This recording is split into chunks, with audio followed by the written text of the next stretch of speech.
So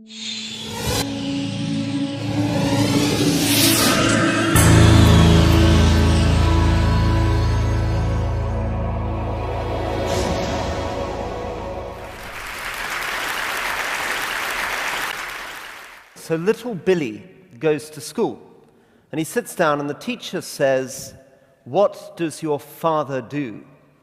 And little Billy says, "My father plays the piano in an opium den."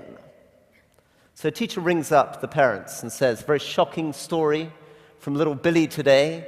Just heard that he claimed that you play the piano in an opium den." And the father says, "I'm very sorry. Yes, it's true. I lied. But how can I tell an 8-year-old boy that his father is a politician?" Now, as a politician myself, standing in front of you, or indeed meeting any stranger anywhere in the world, when I eventually reveal the nature of my profession, they look at me as though I'm somewhere between a snake, a monkey, and an iguana. And through all of this, I feel strongly that something is going wrong. 400 years of maturing democracy, colleagues in Parliament who seem to me as individuals reasonably impressive, an increasingly educated, energetic, informed population, and yet a deep, deep sense of disappointment. My colleagues in Parliament include, in my new intake, family doctors, business people, professors, distinguished economists, historians, writers, army officers ranging from colonels down to regimental sergeant majors. All of them, however, including myself, as we walk underneath those strange stone gargoyles just down the road, feel that we become less than the sum of our parts, feel as though we have become profoundly diminished. And this isn't just a problem in Britain. It's a problem across the developing world, and in middle-income countries too.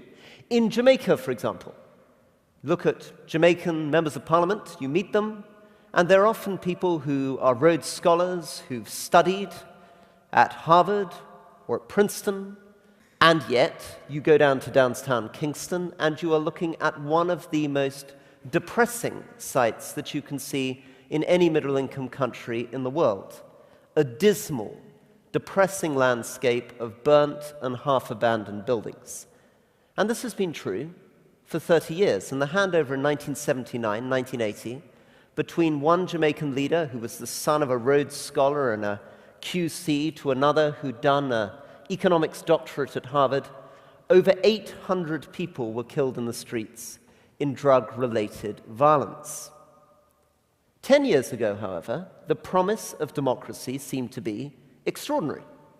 George W. Bush stood up in his State of the Union address in 2003 and said that democracy was the force that would beat most of the ills of the world. He said, because democratic governments respect their own people and respect their neighbors, freedom will bring peace.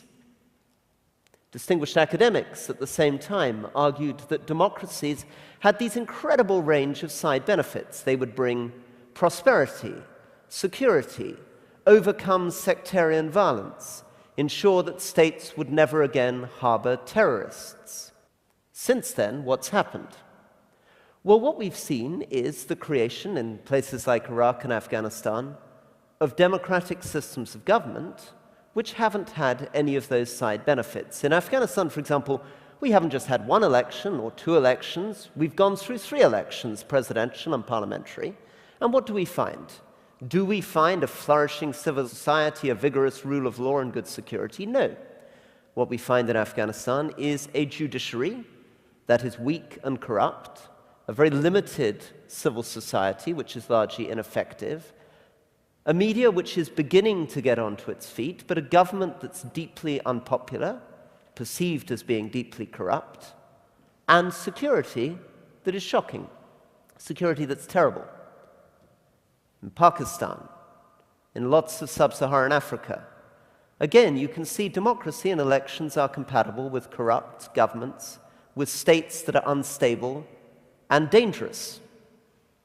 And when I have conversations with people, I remember having a conversation, for example, in Iraq with a community that asked me whether the riot we were seeing in front of us, this was a huge mob ransacking a provincial council building, was a sign of the new democracy.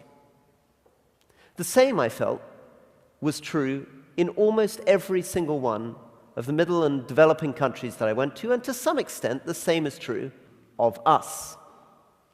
Well, what is the answer to this? Is the answer to just give up on the idea of democracy?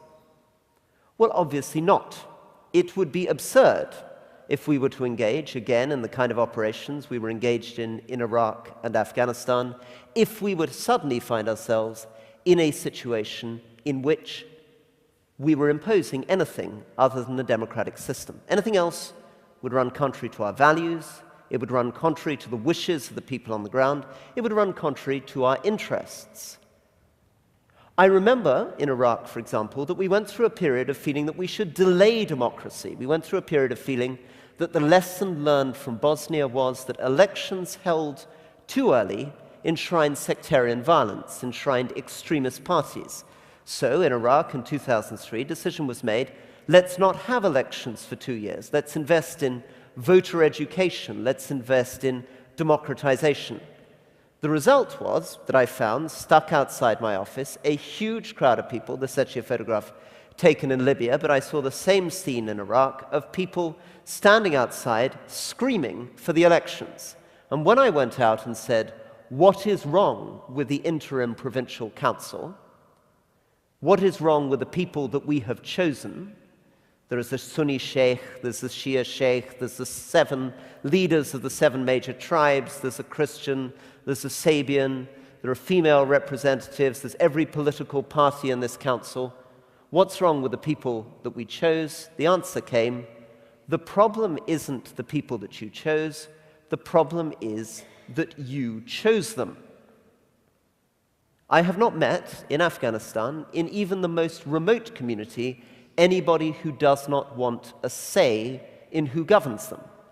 Most remote community, I've never met a villager who does not want a vote.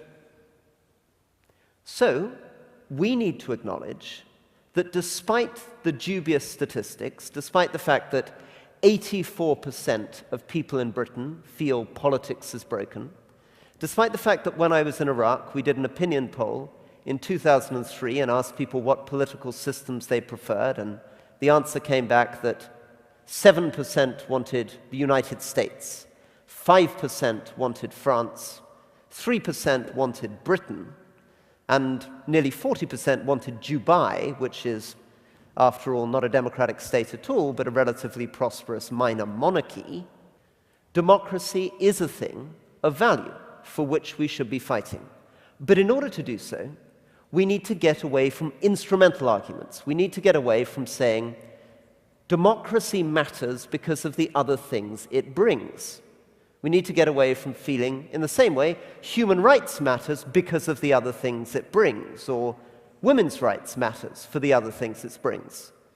Why should we get away from those arguments? Because they're very dangerous. If we set about saying, for example, torture is wrong because it doesn't extract good information, or we say, you need women's rights because it stimulates economic growth by doubling the size of the workforce, you leave yourself open to a position where the government in North Korea can turn around and say, well, actually, we're having a lot of success extracting good information with our torture at the moment. Or the government of Saudi Arabia to say, well, our economic growth's okay, thank you very much, considerably better than yours, so maybe we don't need to go ahead with this program on women's rights. The point about democracy is not instrumental. It's not about the things that it brings. The point about democracy is not that it delivers legitimate, effective, prosperous rule of law. It's not that it guarantees peace with itself or with its neighbors. The point about democracy is intrinsic. Democracy matters because it reflects an idea of equality and an idea of liberty. It reflects an idea of dignity, the dignity of the individual, the idea that each individual should have an equal vote, an equal say in the formation of their government. But if we're really to make democracy vigorous again, if we're ready to revivify it, we need to get involved in a new project of the citizens and the politicians. Democracy is not simply a question of structures.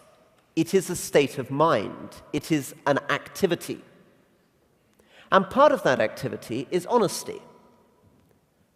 After I speak to you today, I'm going on a radio program called Any Questions. And the thing you will have noticed about politicians on these kind of radio programs is that they never, ever say that they don't know the answer to a question. Doesn't matter what it is.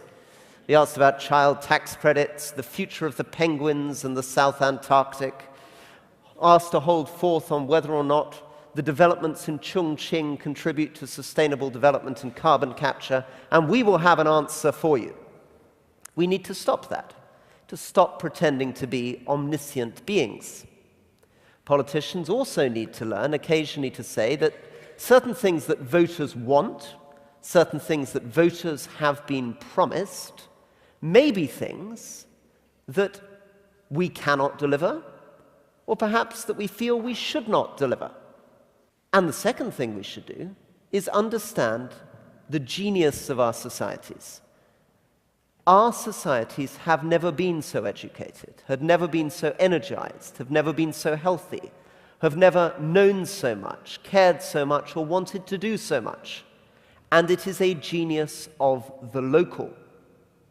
One of the reasons why we're moving away from banqueting halls such as the one in which we stand, banqueting halls with extraordinary images on the ceiling of kings enthroned, the entire drama played out here on this space where the King of England had his head lopped off, why we've moved from spaces like this, thrones like that, towards the town hall, is we're moving more and more towards the energies of our people, and we need to tap that. That can mean different things in different countries. In Britain, it could mean looking to the French, learning from the French, getting directly elected mayors in place in a French commune system. In Afghanistan, it could have mean, instead of concentrating on the big presidential and parliamentary elections, we should have done what was in the Afghan constitution from the very beginning, which is to get direct local elections going at a district level and elect people's provincial governors. But for any of these things to work, the honesty in language, the local democracy, it's not just a question of what politicians do, it's a question of what the citizens do. For politicians to be honest, the public needs to allow them to be honest. And the media, which mediates between the politicians and the public, needs to allow those politicians to be honest. If local democracy is to flourish, it is about the active and informed engagement of every citizen.